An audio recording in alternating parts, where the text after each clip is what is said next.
Hey everyone, just a quick PSA. If you are doing a mostly good playthrough of Baldur's Gate, or at least one in which you are not killing everyone in the grove, do not let this guy leave.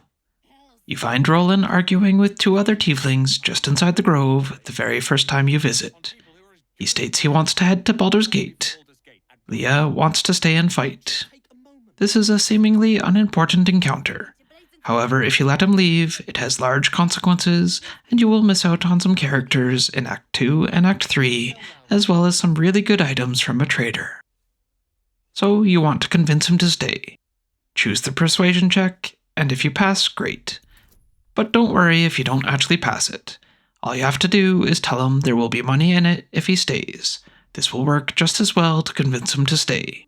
Just whatever you do, don't be like me and tell him to leave, thinking you have everyone's safety covered. You don't.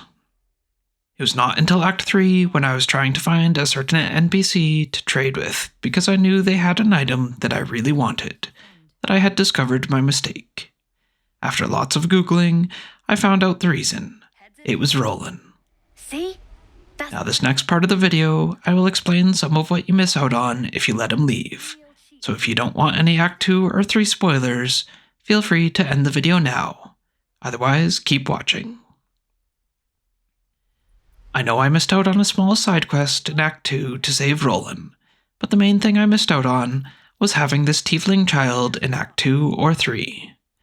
Although in Act 1, Mattis does not have much of anything useful, his inventory increases in Act 2 and again in Act 3. Assuming you did not let Rolan leave in Act 1, you discover that when Zevlor froze, when the group was ambushed in the Shadow-Cursed Lands, it was Rolan who stepped up and saved the children. You will now be able to find Mattis in the Last Light Inn, and you can obtain the Evasive Shoes, which give your armor class and acrobatics a +1, and the Cloak of the Cunning Broom, which creates a small fog cloud anytime you disengage. In Act 3, you find Mattis near the requisitioned barn, and he now also sells the Corvid token, which increases your jump and fly distance. It also lets you cast Featherfall and polymorph into a dire raven. And sorry for not actually having any screenshots of the items. I unfortunately don't have them in my playthrough. Anyway, thanks for watching. I hope you did not make the same mistake I did.